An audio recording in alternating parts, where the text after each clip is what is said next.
Nous allons parler des équilibreurs de charge de passerelle. Alors pour comprendre les équilibreurs de charge de passerelle, on va d'abord revenir à l'époque où il y avait les services cloud qui n'étaient pas aussi populaires qu'aujourd'hui. Et à cette époque, on avait absolument tout, des serveurs. Ici, j'ai représenté un serveur, j'ai représenté une entreprise, et ici, j'ai représenté un serveur ou plusieurs serveurs. Donc, j'ai mis Node, mais ça peut être un ou plusieurs serveurs.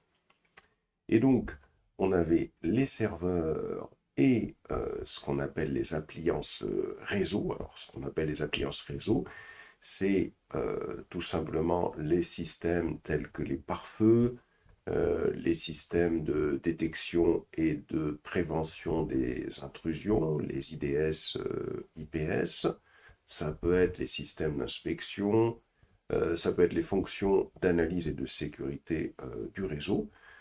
On avait absolument tous ces systèmes, les serveurs et les appliances réseau, qui étaient déployés sur site dans l'entreprise en tant que matériel dans le centre de données de l'entreprise.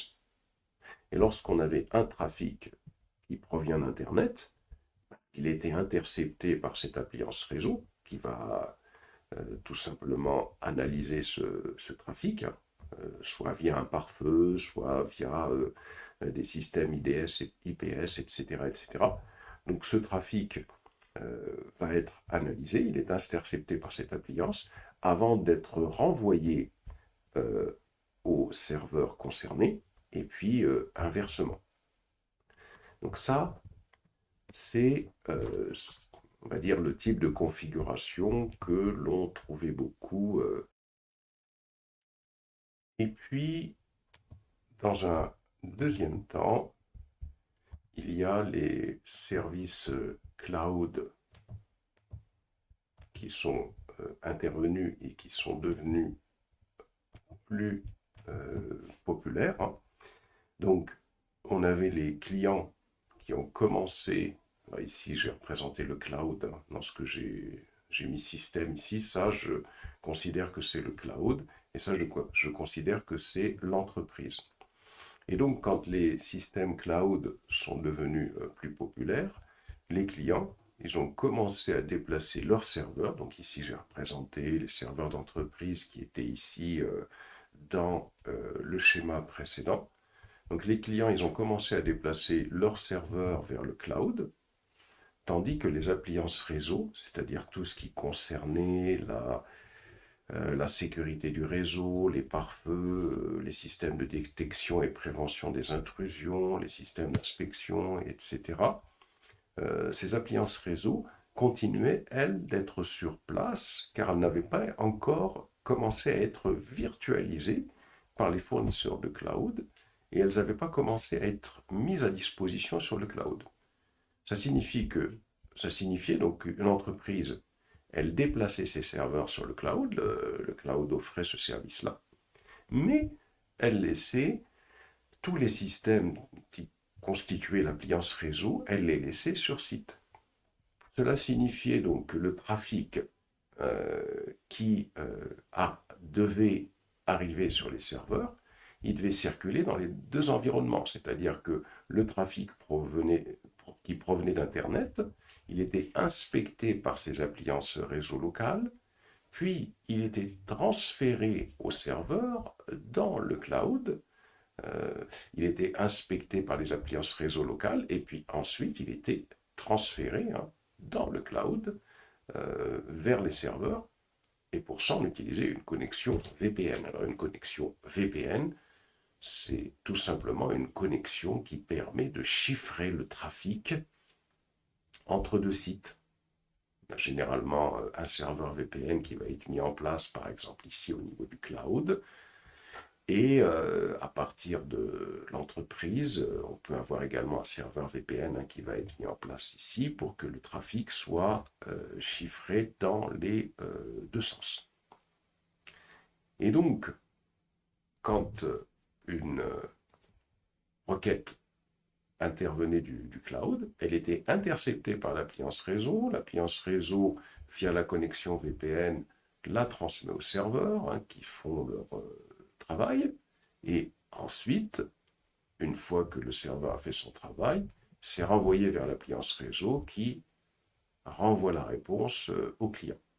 Et donc, bien évidemment, hein, dans ce genre de configuration, on a quand même quelque chose de complexe à mettre en place. Et de plus, hein, du point de vue du routage, ça introduit également une latence, hein, c'est-à-dire que ça va être beaucoup plus long, puisqu'il faut passer par cette appliance réseau qui est sur site, hein, qui va se charger de faire tous les travaux d'inspection. Et ensuite, via la liaison VPN, hein, le trafic va être transmis au serveur et vice-versa, ça revient. Donc ça, c'était quand même quelque chose d'assez complexe à mettre en place. Et puis ensuite, dans un autre temps, je vais juste diminuer. Voilà.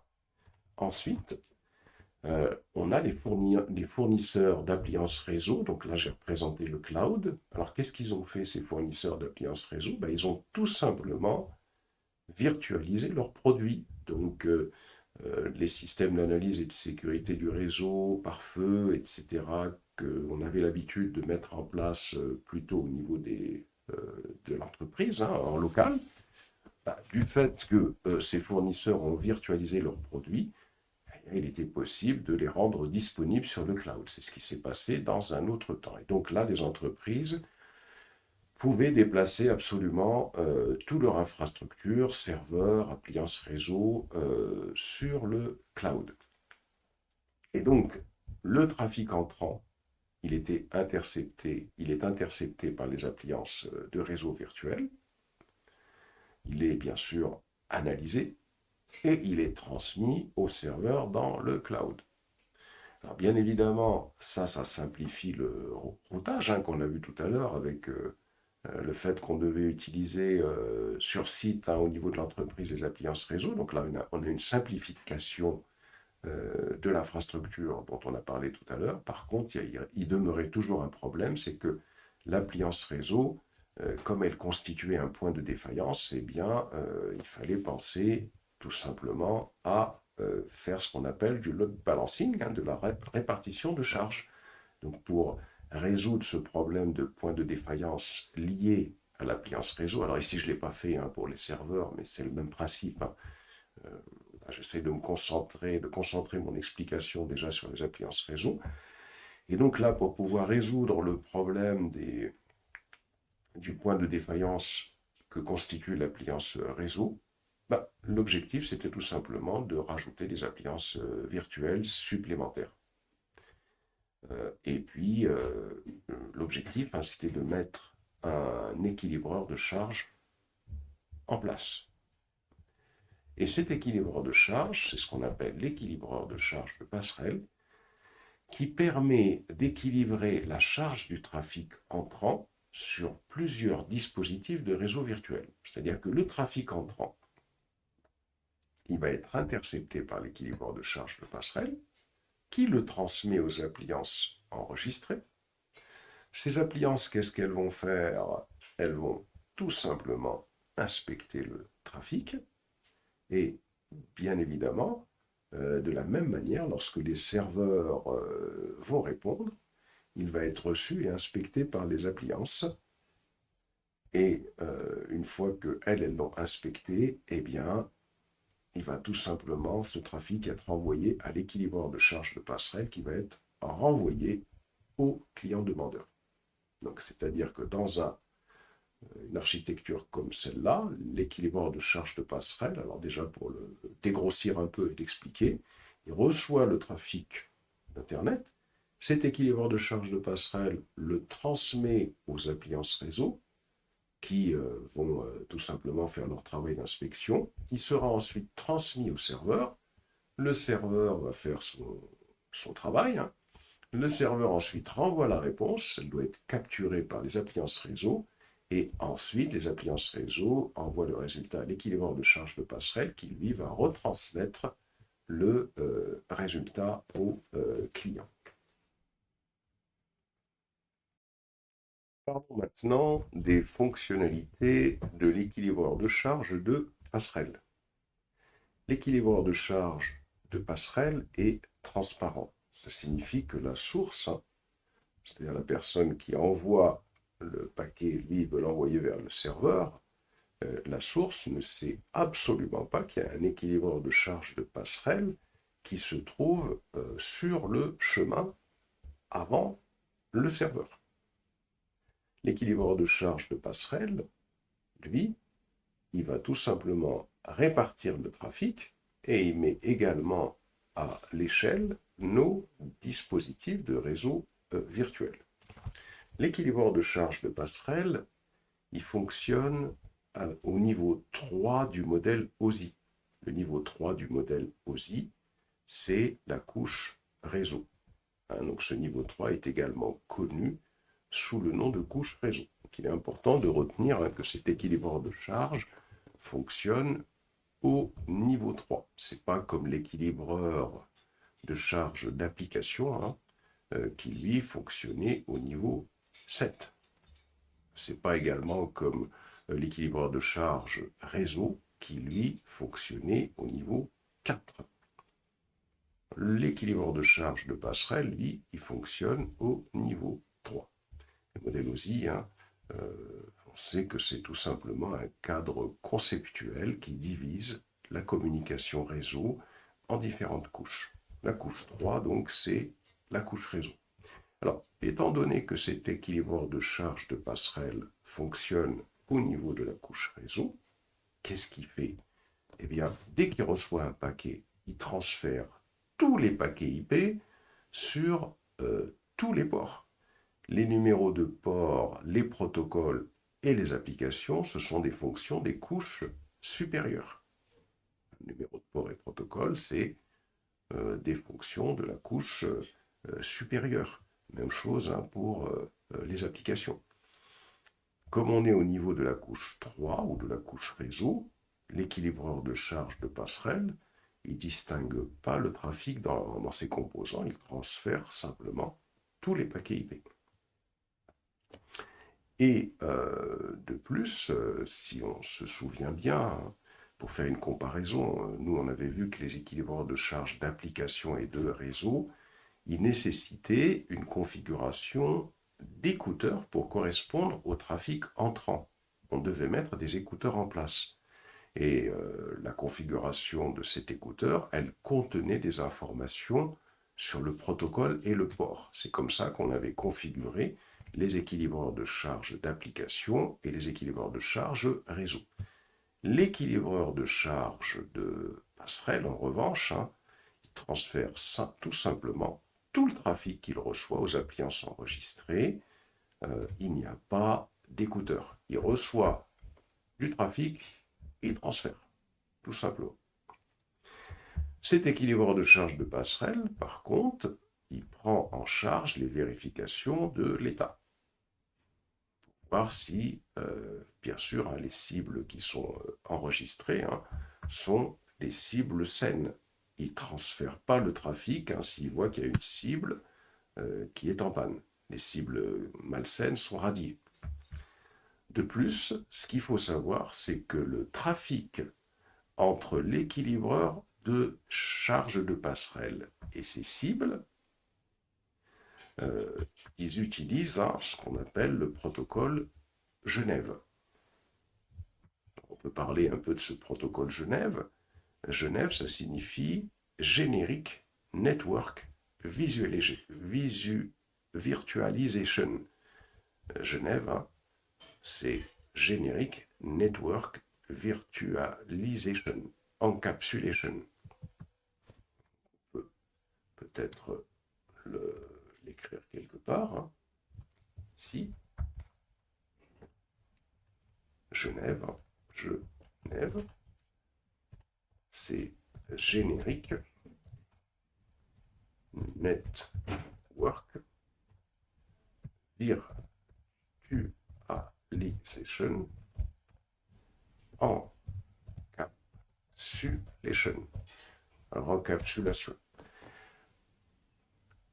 Ça veut dire que le protocole Genève, qu'est-ce qu'il fait? Il encapsule le trafic avec un en-tête, c'est-à-dire que le trafic qui va être envoyé à partir de l'équilibreur de charge, qui va correspondre à des paquets IP, hein, tout simplement.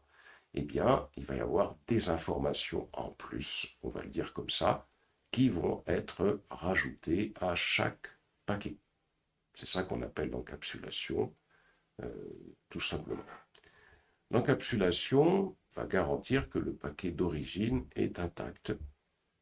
Cela signifie que lorsqu'on a le dispositif réseau virtuel qui va recevoir le paquet de l'équilibreur de charge de passerelle, il doit être exactement le même que celui qui est envoyé par le client. Et donc, ici, ce qui va se passer, hein, bien évidemment, hein, c'est-à-dire que nos appliances réseau, elles vont tout simplement enlever ces informations qui ont été rajoutées en plus au paquet IP pour pouvoir, bien évidemment, analyser les paquets de données tels qu'ils ont été envoyés par le client. Et ensuite, ils vont remettre ces informations en plus pour pouvoir renvoyer les données vers l'équilibreur de charge. Le protocole Genève, ce qu'il faut savoir, hein, c'est que lui, il utilise le port UDP 6080. Alors c'est important de le savoir parce que ça permet de comprendre que dans notre groupe de sécurité, hein, on doit ouvrir le port UDP 6080 afin qu'il puisse y avoir une communication entre notre équilibreur de charge de passerelle et les appliances réseau. Essayons de comprendre de manière un peu plus détaillée comment ça fonctionne. Donc, on va supposer tout simplement donc, qu'on a notre équilibreur de charge de passerelle qui est ici. On suppose qu'il y a un utilisateur sur Internet qui a besoin d'accéder au serveur d'application. Pour activer l'inspection par le dispositif virtuel, il faut d'abord que le trafic qui arrive d'Internet, il faut impérativement que ce trafic qui arrive d'Internet passe d'abord par l'équilibreur de charge de passerelle et non directement sur le serveur d'application. Oui, parce que imaginons que le trafic qui arrive d'Internet, il va sur le serveur d'application, donc il ne va pas passer par les appliances réseau qui sont ici.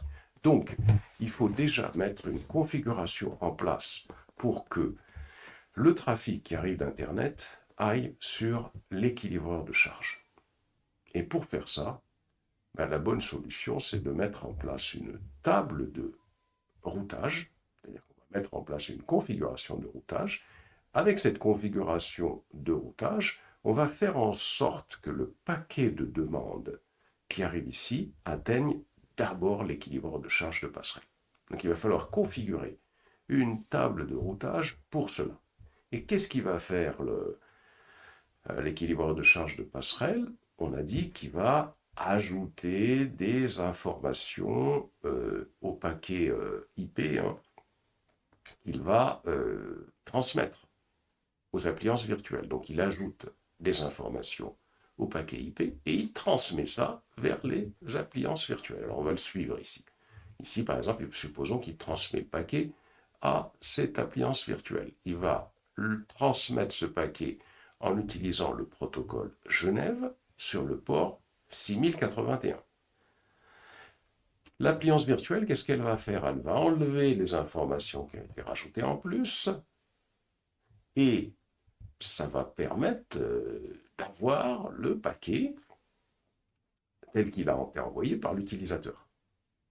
Ce qui est bien sûr très important pour l'inspection. Il faut inspecter le paquet tel qu'il a été envoyé par l'utilisateur et surtout pas les informations qui ont été rajoutées en plus pour des besoins de communication entre l'équilibreur de charge et l'appliance réseau qui est ici. Ensuite, l'appliance virtuelle, quand elle a terminé son inspection, elle va rajouter les informations qui ont été enlevés, et ensuite le paquet, il va être transmis à l'équilibreur de charge de passerelle. L'équilibreur de charge de passerelle, il enlève les informations qui ont été rajoutées en plus. Qu'est-ce qu'il va faire? Il va transmettre ce paquet au serveur d'application. Le serveur d'application, il va faire son traitement. Alors, il faut savoir que le serveur d'application, c'est la destination auquel le client souhaitait envoyer le paquet. Et il faut toujours garder à l'esprit que ce qu'on va traiter, c'est le paquet de demande d'origine. Donc, de même, lorsque le serveur qui est ici va répondre, le paquet, il est d'abord intercepté par l'équilibreur de charge de passerelle. L'équilibreur de charge de passerelle, il va l'encapsuler et il le renvoie à l'appliance. Et ce qui va se passer, bien sûr, cette appliance virtuelle, elle va refaire le même travail, elle va encore l'examiner et elle le renvoie à l'équilibreur de charge de passerelle. Et cet équilibreur de charge de passerelle, qu'est-ce qu'il va faire? Il va le transmettre à l'utilisateur. C'est très important de comprendre ce mécanisme. Alors, qu'est-ce qu'on a dans ce mécanisme, en fin de compte? Voyons un petit peu comment ça fonctionne, pour comprendre de mieux en mieux comment fonctionne un équilibreur de charge de passerelle. Donc, si on comprend bien ici comment ça fonctionne, j'essaie de descendre ici.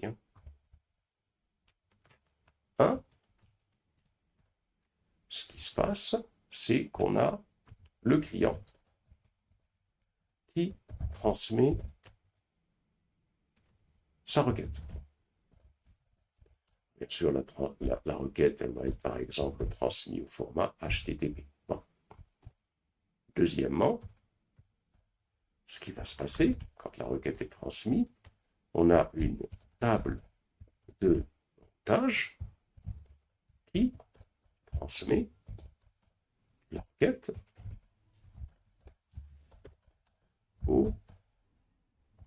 à l'équilibreur de charge de passerelle. Donc, ce qui se passe, c'est ça. Donc, c'est transmis à l'équilibreur de charge de passerelle. L'équilibreur de charge de passerelle, bien évidemment, parmi les travaux qu'il effectue, il doit s'assurer que les appliances réseau et également les serveurs sont en bonne forme, c'est-à-dire qu'ils sont actifs. Il n'y en a pas un qui a un problème. Ça, c'est le premier point. Mais cet équilibreur de charge de passerelle, lui, il n'y a pas d'écouteur qui est mis en place comme on l'avait fait sur les équilibreurs de charge réseau et les équilibreurs de charge d'application. Lui, dès qu'il récupère les paquets, il les transmet directement sans qu'il y ait un écouteur qui soit mis en place, comme on l'a vu pour les équilibreurs de charge réseau ou les équilibreurs de charge d'application. Donc il transmet les paquets tout de suite sur tous les ports. Et avant de les transmettre, ces paquets-là, il va d'abord ajouter quelques informations. C'est ce qu'on appelle l'encapsulation. Ces informations sont importantes pour que le protocole Genève puisse gérer les paquets et envoyer ça à l'appliance réseau. Donc ici, ce qui va se passer, troisièmement, on va avoir, comme on l'a dit, l'équilibreur de charge de passerelle qui ajoute des informations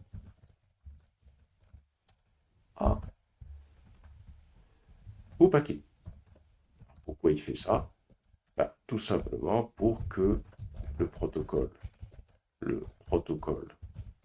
Genève puisse les utiliser, ou pour que le paquet puisse être traité par le protocole Genève, puisque c'est le protocole Genève qui permet la communication, la transmission entre l'équilibreur de charge de passerelle et l'appliance réseau.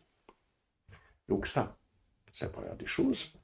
Ensuite, quatrièmement, ce qui va se passer, on a dit que les appliances réseau, elles décapsulent le paquet, c'est-à-dire qu'elles retirent les informations qu'il y avait en plus, d'accord, et elles vont tout simplement traiter le paquet pour voir si il n'y a pas de problème, il n'y a pas d'infection, il n'y a pas de problème.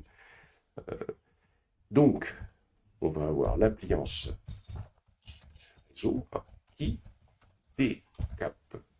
décapsule le paquet. Alors, ça veut dire qu'elle enlève des informations qu'il y avait en plus pour l'appliance.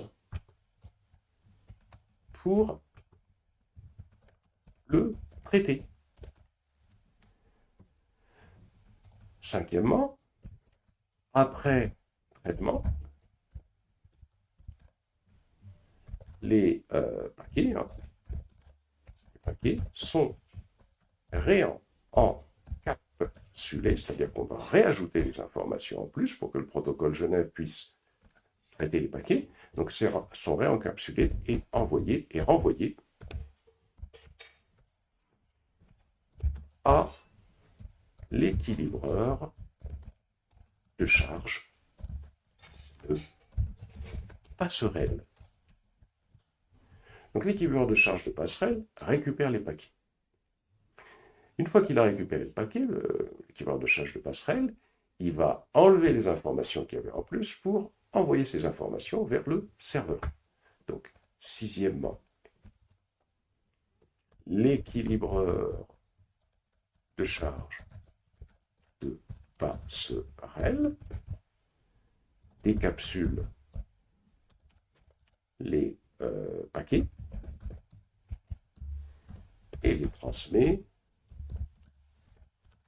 au serveur qui était la destination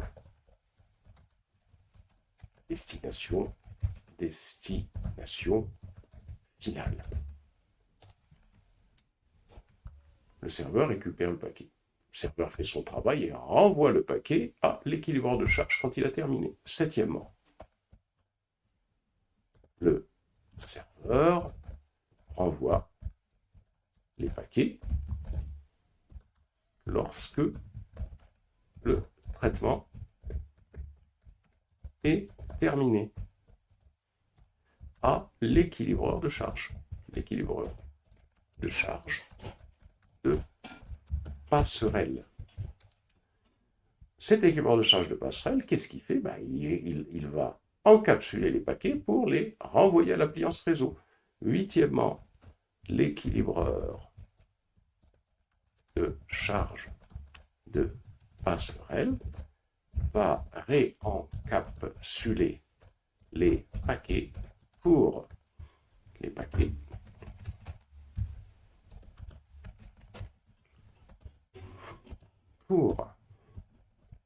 les envoyer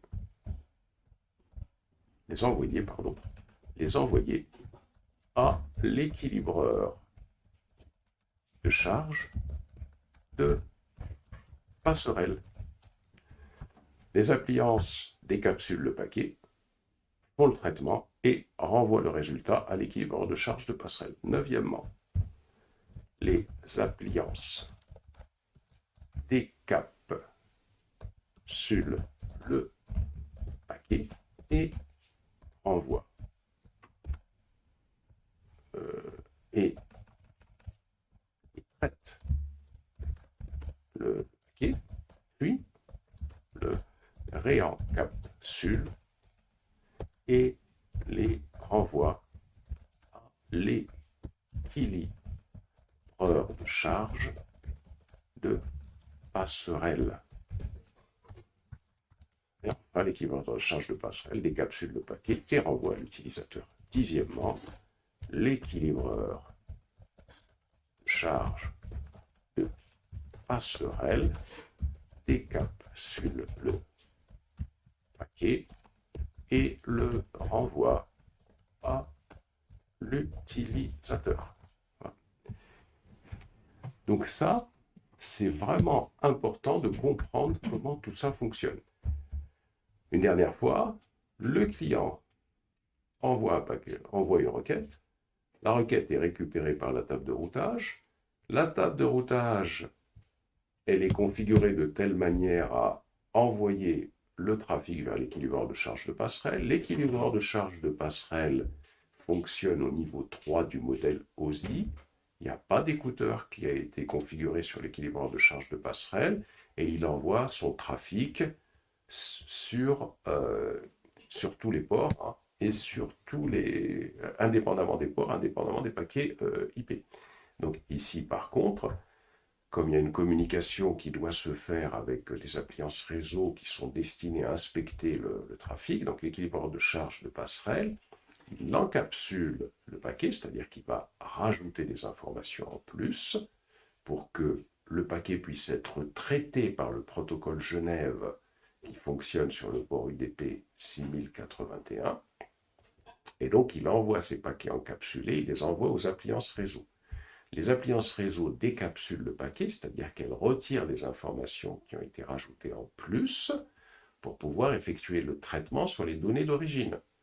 Ensuite, les appliances réseau réencapsulent le paquet, ils rajoutent les informations qui vont permettre au protocole Genève de pouvoir prendre en charge la communication entre les appliances et l'équilibreur de charge, et ils envoient donc ces paquets à l'équilibreur de charge de passerelle. L'équilibreur de charge de passerelle décapsule les paquets IP pour envoyer ces paquets vers le serveur, qui était leur destination finale. Le serveur va traiter les données et il renvoie le résultat à l'équilibreur de charge de passerelle. L'équilibreur de charge de passerelle réencapsule les données et il va renvoyer via le protocole Genève ces données vers l'appliance réseau, qui, elle, va les décapsuler pour pouvoir les traiter et ensuite va réencapsuler les paquets pour renvoyer les données vers l'équilibreur de charge de passerelle. Et ensuite, bien évidemment, tout ça est renvoyé vers le client. C'est très important de bien comprendre ce fonctionnement. Et là, la question qu'on peut se poser, on se dit, si l'équilibreur de charge de passerelle, il est transparent ici, comment est-ce qu'il peut intercepter le paquet? L'équilibreur de charge de passerelle ne fournit pas de nom DNS, c'est-à-dire que lorsque le client envoie des informations d'Internet, c'est pas parce qu'on aurait le nom DNS de l'équilibreur de charge. Cet équilibreur de charge n'a pas de nom DNS, il n'en fournit pas, comme les autres équilibreurs de charge auxquels nos clients pouvaient accéder, hein, c'est-à-dire l'équilibreur de charge d'application qu'on avait mis en place antérieurement, ou l'équilibreur de charge réseau. Et au lieu de cela, comme on l'a vu ici, hein, on utilise des tables de routage pour indiquer à AWS comment le trafic doit être acheminé, ce qui le fait passer obligatoirement par cet équilibreur de charge de passerelle. Mais si cet équilibreur de charge est transparent et ne fournit pas de nom DNS, comment on peut diriger le trafic vers cet équilibreur de charge exactement, puisqu'il n'y a pas de nom DNS? Donc comment est-ce qu'on peut le diriger vers cet équilibreur de charge?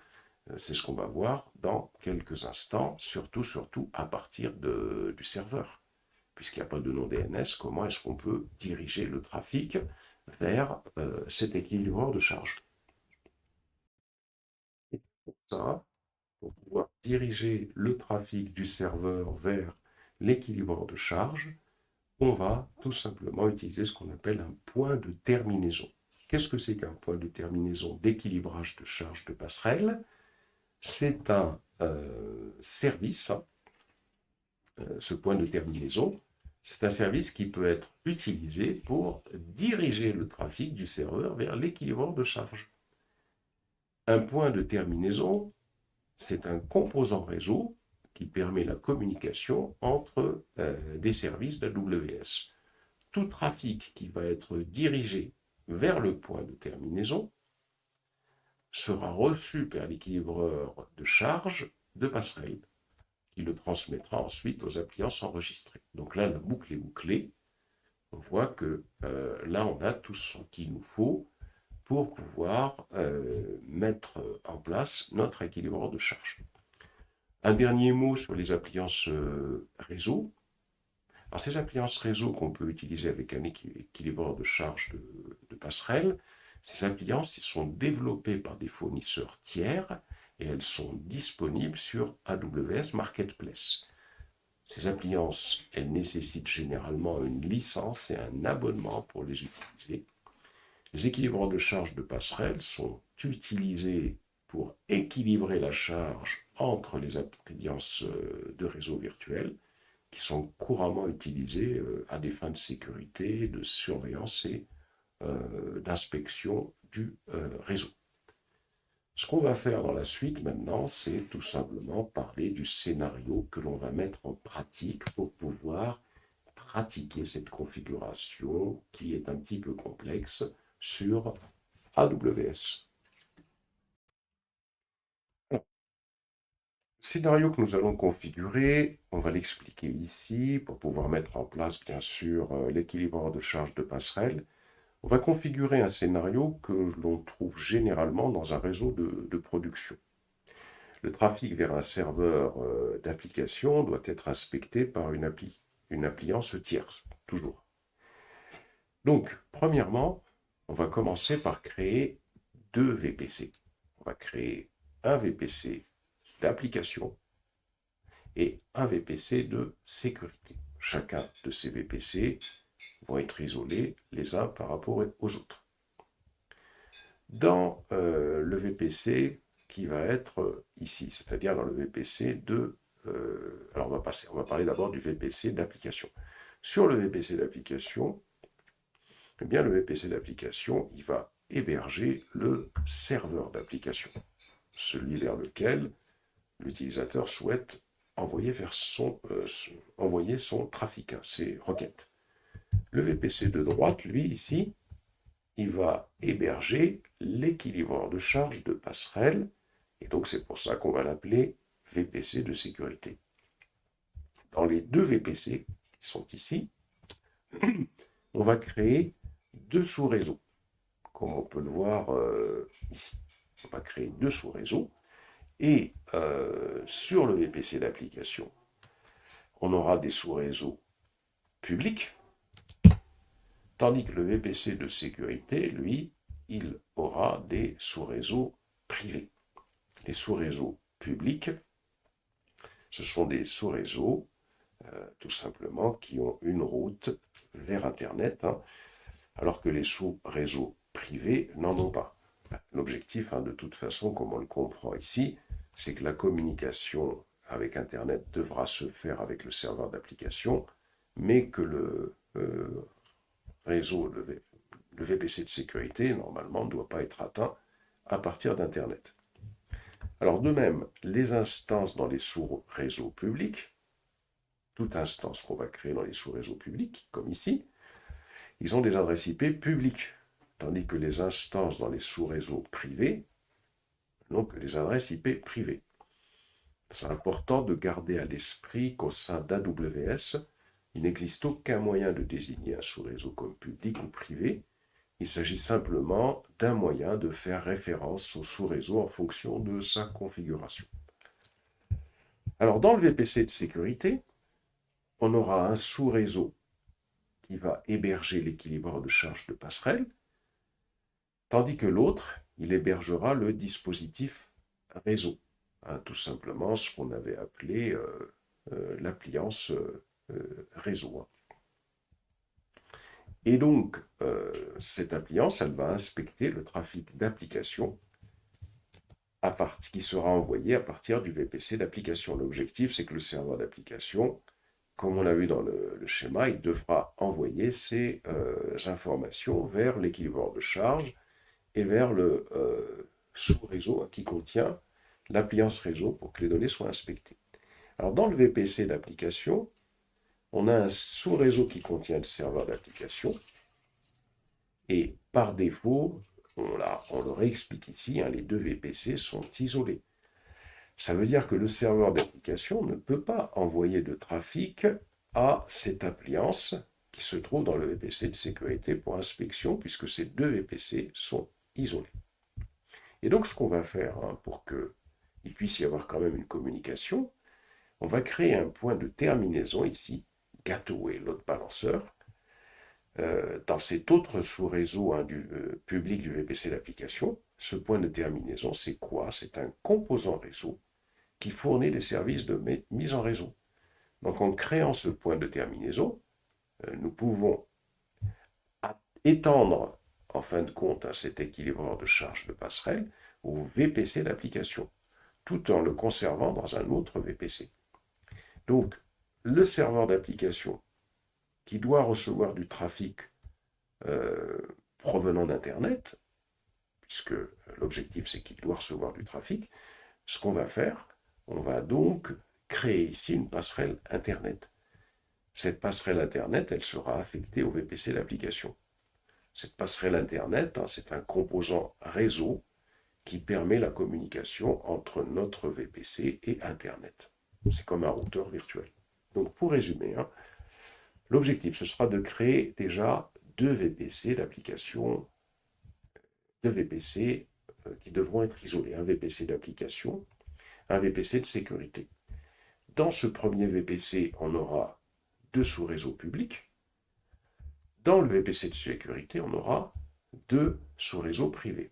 Dans un des sous-réseaux publics, on mettra en place le serveur d'application, qui, comme il doit communiquer avec Internet, puisque le trafic doit lui être destiné, on va mettre en place une passerelle Internet.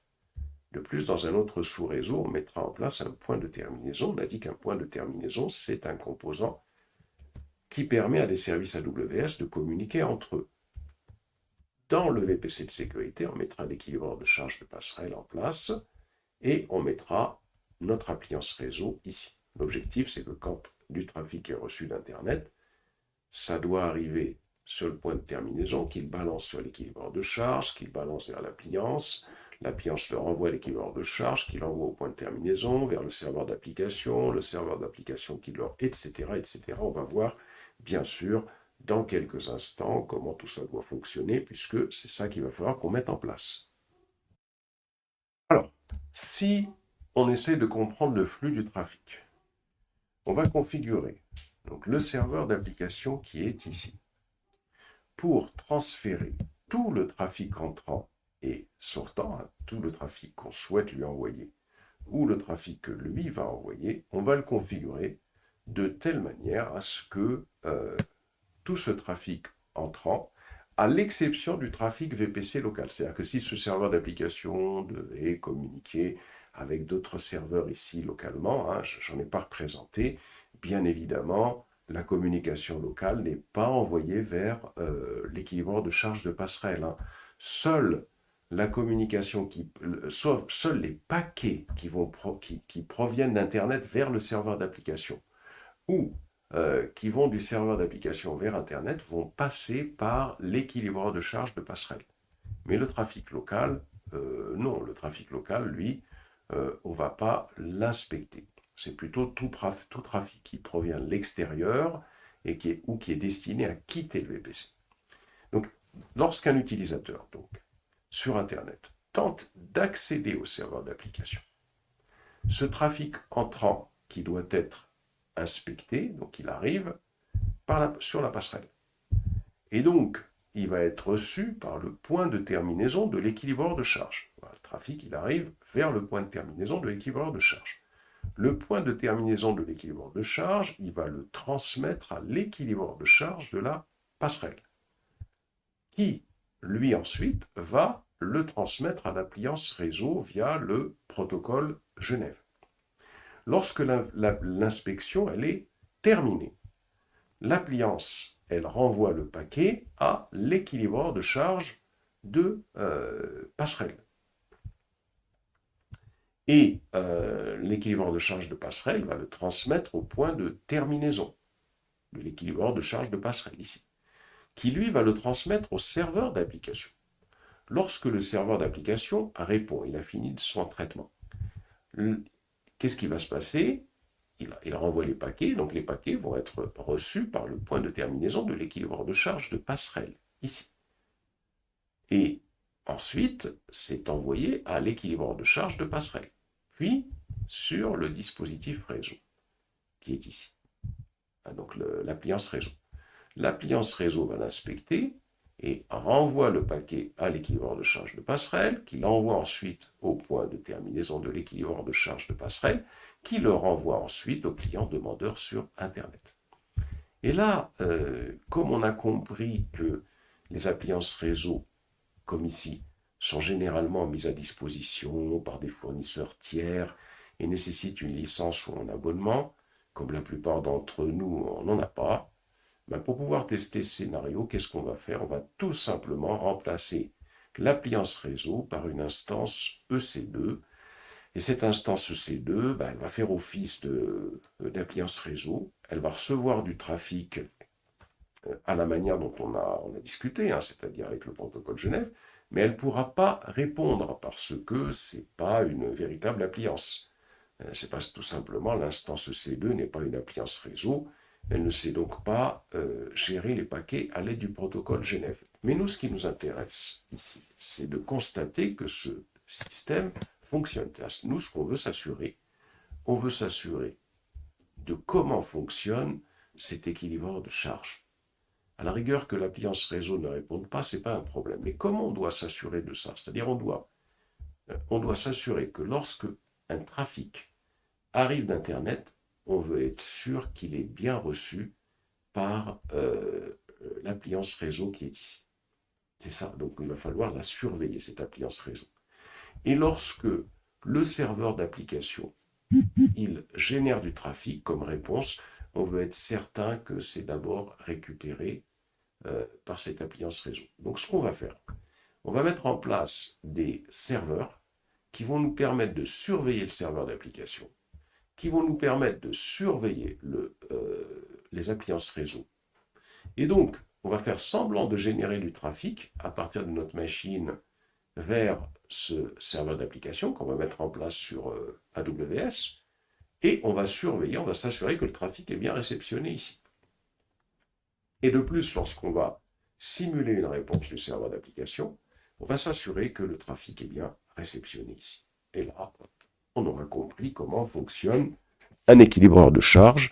À la rigueur, lorsque on a un abonnement, ben, ça va se mettre en place tel qu'on l'aura fait avec cette instance EC2. Donc, pour pouvoir surveiller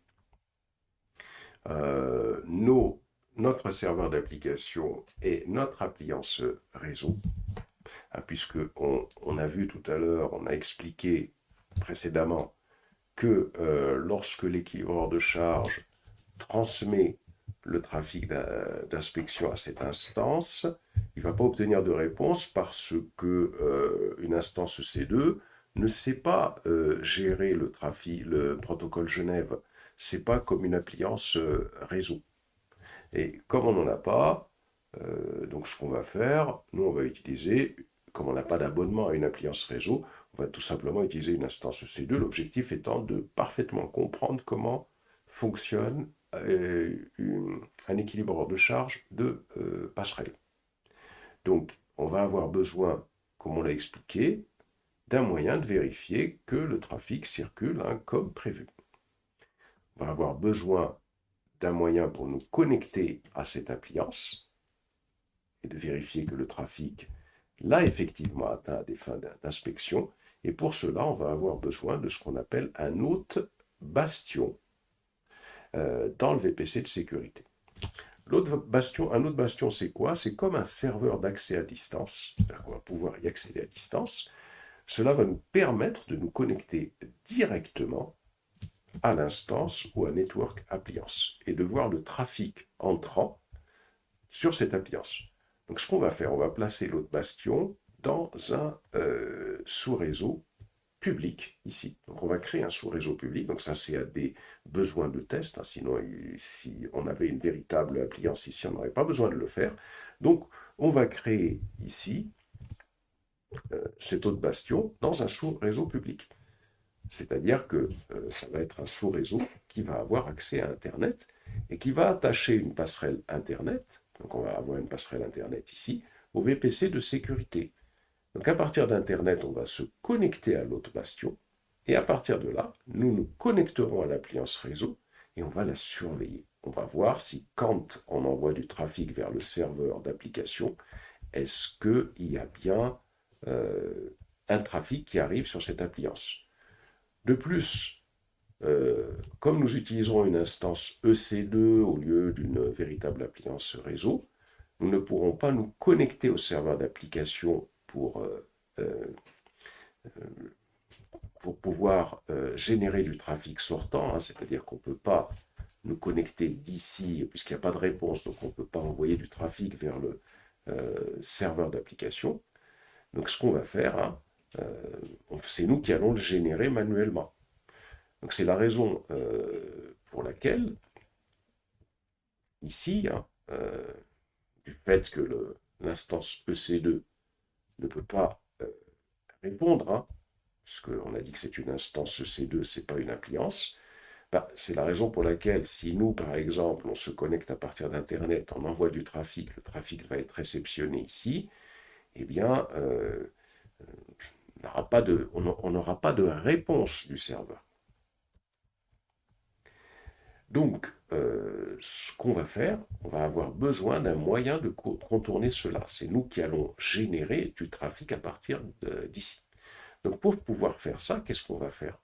On va créer un autre sous-réseau ici, notre sous-réseau public, dans ce VPC d'application, qui va être un sous-réseau public qui va contenir lui aussi un autre bastion, c'est-à-dire un serveur d'application auquel on pourra se connecter à partir d'Internet.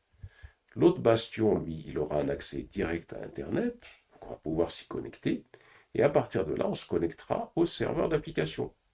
Et une fois qu'on est sur le serveur d'application, on pourra générer du trafic sortant, et nous verrons qu'il est envoyé tout simplement à l'appliance réseau pour inspection. C'est-à-dire que concrètement parlant, qu'est-ce qu'on va faire exactement? L'objectif, c'est que quand nous, l'idée, c'est de simuler le fait que lorsqu'un utilisateur envoie du trafic à partir d'Internet, il est réceptionné ici. Donc, ce qu'on va faire, on va simuler l'envoi de trafic à partir d'ici, à partir de notre poste de travail. Donc, ce trafic va être récupéré suivant ce qu'on a expliqué pour être envoyé sur cette appliance. Et comme cette appliance, elle ne répond pas, il faut qu'on ait un moyen de la surveiller. On va surveiller qu'elle reçoit bien le trafic. Pour ça, on va se connecter constamment à cette appliance via un serveur d'application, via un autre bastion ici. Donc à partir d'Internet, on aura une vue en temps réel de ce qui se passe sur ce sous-réseau. Quand on envoie du trafic ici, on voit qu'il est réceptionné ici avec la construction qu'on va mettre en place, c'est que ça marche comme prévu. Ensuite, comme cette appliance réseau ne répond pas aux requêtes, puisqu'elle ne comprend pas le protocole Genève, elle peut recevoir, mais elle ne peut pas répondre. Donc, qu'est-ce qu'on va faire? On va tout simplement faire la chose suivante. On va se connecter via cet autre bastion à ce serveur d'application, et on va faire en sorte que le serveur d'application envoie une réponse vers le client. Et on va s'assurer que cette réponse qu'il envoie vers Internet, on va s'assurer qu'elle est bien réceptionnée au niveau de l'autre bastion qui est ici. Et à partir de là, la boucle sera bouclée. On aura mis en évidence le fonctionnement de l'équilibre de charge de passerelle, hein, tel qu'on l'a expliqué depuis tout à l'heure. Alors sur le schéma, on a défini les adressages réseau, hein, que l'on va mettre en place au niveau de notre configuration. Et la dernière pièce de tout ça, c'est les tables de routage. Le routage dans AWS, il est attribué au niveau du sous-réseau. Et donc là, il va falloir mettre en place des tables de routage, en particulier ici. Il va falloir mettre en place une table de routage au niveau du sous-réseau qui contient le serveur d'application.